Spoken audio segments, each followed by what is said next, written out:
பேங்க்ல நம்ம கணக்குல பணம் இருந்தா 24 மணி நேரம் நைட் 12 மணிக்கு போய் ஏடிஎம்ல போட்டாலும் பணம் எடுக்கலாம். அதுபோல ஆதார் கார்டு வந்துருச்சு. அதை போட்டு பார்க்கும்போது நம்ம சத்திரம் மேல இருக்கும், எத்தனை வீடு, எத்தனை ரேஷன் கார்டு, எத்தனை சிலிண்டர் எல்லாம் கண்டுபிடிக்கப்பட முடியும். இன்னும் இதை எல்லாவற்றையும் அந்த ஆதார் கார்டு, பேன் கார்டு எல்லாத்தையும் ஒன்றாக்கி ஒரு அரிசி அளவுல சிப்பாக மாற்றி நம்முடைய நெற்றியிலோ வலது மணிக்கட்டிலோ பதிவிட போகிறார்கள். அது வெளிநாட்டுல வந்துருச்சு. சோதரன் அதை போய் நீ அந்த ஏடிஎம் கார்டு கிட்ட அப்படி நெற்றியை காட்டினா போதும், அங்க ஓபன் ஆயிடும், நீ பணம் எடுக்கலாம்.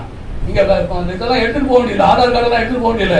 இதெல்லாம் எதை காட்டு ரொம்ப நல்லது போல தெரியுது. எல்லாம் ஒரு கண்காணிப்புக்குள்ளாக நம்ம வருகிறோம். ஒருவனுடைய ஆளுகைக்குள்ளாக அவன் எருசலேமிலே இருந்து நம்மை ஆளுகை செய்வான். நீ என்ன செய்கிறாய் என்பது அவனுக்கு தெரியும். தானியேலின் புத்தகத்தை வாசிக்கிறாங்க. நேபுகாத்நேச்சர் காலத்துல ஒரு பெரிய விக்கிரகத்தை வைத்து அது வணங்காதவர்களை எல்லாம் அவன் அக்கினியில போட்டான். அவனுக்கு தெரியும், செய்தி கேட்டிருக்கிறான், நேரம் ஒரு பிரசங்கம். ஆனா வரக்கூடிய நாட்களில நாம ஒரு சிலையை வைத்து அது வணங்காதவர்களை அங்கிருந்து பார்த்து நம்மை கொண்டு போடுவான். அப்படிப்பட்ட நாட்கள் வந்து கொண்டு, இப்படிப்பட்ட நாட்களில் இன்னும் நான் ஜெபிக்கிறவளாய், வேதத்தை வாசிக்கிறவளாய், ஊழியத்தில்